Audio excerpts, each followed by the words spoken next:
नमस्कार दोस्तों, स्वागत है आपका सच्ची घटना चैनल में। हम आपको सुनाने जा रहे हैं सच्ची घटना पर आधारित भूत की। हेलो दोस्तों, मेरा नाम है शिव शास्त्री। यह भूत की घटना उस वक्त की है जब मुझे और मेरे दोस्त अमर को अहमदनगर MIDC में सिक्योरिटी गार्ड की जॉब मिली थी। फिर हम दोनों पुणे से अहमदनगर आए थे। नए शहर में नौकरी मिलने के बाद सबसे पहला और बड़ा प्रश्न था, रहने की जगह कहाँ मिलेगी। किस्मत से कंपनी के मैनेजर पुणे से थे, इसलिए उन्होंने 2 दिन के लिए कंपनी में रहने की जगह दी थी। अगले इतवार हम एक रियल एस्टेट ब्रोकर से मिले। उसने हमें एक पुरानी बिल्डिंग में फ्लैट किराए पर दिया जिसका नंबर था 303। हमने उस ब्रोकर को 3 महीने का किराया एडवांस दिया था और उसी दिन शाम 6 बजे सामान लेकर नए फ्लैट में रहने गए। वहां पर सामान सेट करते वक्त अमर को एक पुराना क्रिकेट बैट मिला। वह बैट मैंने रसोई की दीवार पर रख दिया था। सामान सेट करने के बाद रात का खाना खाकर ठीक 10 बजे हम बिस्तर पर सोने चले गए। दूसरे दिन मेरी नाइट शिफ्ट थी। अमर की सुबह 6 बजे से थी, इसलिए उसे 4 बजे उठकर टिफ़िन बनाना था। मैंने अमर से कहा कि कुछ भी करना, पर टिफ़िन बनाते वक्त मेरी नींद नहीं टूटनी चाहिए। तुम टिफ़िन बनाकर सुबह जल्दी निकल जाना। उसने भी हाँ कह दिया। फिर वहीं ज़मीन पर और मैं खटिया पर सो गए। फ्लैट में एक जीरो बल्ब चालू था। रसोई घर में जाते वक्त लेफ्ट साइड में बाथरूम था, टॉयलेट था और हम ठीक रसोई के दरवाजे के सामने हॉल में सोए थे। रात के अचानक मुझे रसोई में किसी के कूदने की, बर्तन और डिब्बे खोलने की आवाज़ें आने लगीं। मैं नींद में ही बोला, इतनी जल्दी कैसे सुबह हो गई, अभी तो सोए थे। फिर मैंने अमर को आवाज़ लगाई, अमर, अमर, तू टिफ़िन बना रहा है क्या? आवाज़ थोड़ा कम कर भाई और मुझे सोने दे। उसने इतना कहकर मैं फिर से सो गया। उसके बाद फिर से उन्हीं आवाज़ों से मेरी आंखें फिर से खुलीं, पर मैं बिस्तर में ही पड़ा रहा। मेरी नज़र रसोई की तरफ ही थी। जीरो बल्ब की रोशनी में धुंधला धुंधला दिख रहा था। मैंने देखा कि कोई रसोई से निकल कर बाथरूम में घुस गया। मुझे लगा अमर ही होगा। मैं उसी तरफ देखता रहा। 20 मिनट हुए लेकिन वह भी बाहर नहीं आया। मुझे लगा शायद तैयार हो रहा होगा।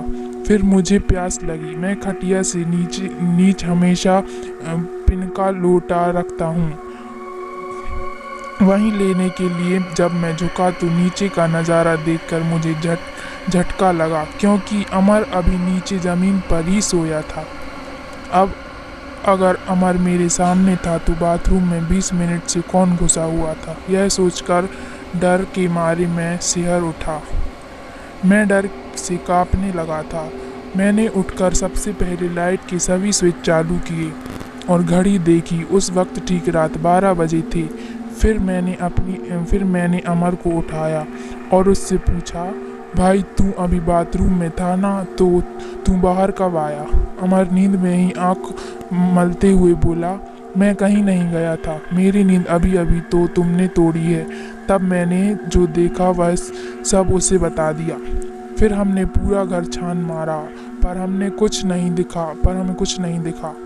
बाद में अमर बोला कि शास्त्री, तुम्हें वहम हुआ होगा, खुद भी सो जा और मुझे सोने दे, कल सुबह मुझे काम पर जाना है।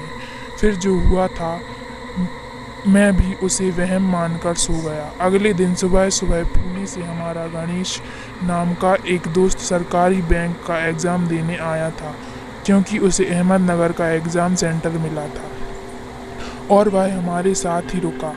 उस दिन मुझे नाइट शिफ्ट में जाना था। हम तीनों रात का खाना होटल में खाया और वहीं से ड्यूटी पर चला गया और वह दोनों फ्लैट पर चले गए। फिर जब मैं अगली सुबह घर लौटा तब अमर और गणेश सामान बांधकर तैयार बैठे थे। वे दोनों बेहद डरे भी लग रहे थे। मैंने दोनों से पूछा कि सामान क्यों बांध रखा है। अमर बोला, शास्त्री तुझे कल रात वहम नहीं हुआ था? वह घर सच में भूतिया है। रात के 11 बजे घर आकर हम सीधा बिस्तर पर सोने चले गए थे। मैं खटिया पर सोया था और गणेश नीचे जमीन पर। रात को मुझे बर्तन पर गैस के चालू बंद होने की आवाज़ आने लगी, पर नींद में होने की वजह मैंने उस पर ध्यान नहीं दिया और मैं सोता रहा। मुझे लगा कि गणेश रात को एग्ज़ाम की तैयारी कर रहा होगा और नींद भगाने के लिए कॉफ़ी बना रहा होगा।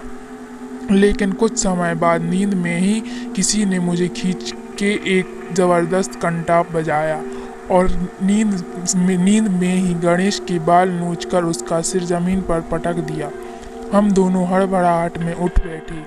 तब मैंने जीरो बल्ब की रोशनी में किसी बच्चे की काली आकृति दिखाई दी। वह बच्चा हंस रहा था और हमसे पूछ रहा था कि तुम दोनों मेरे साथ क्रिकेट खेलोगे?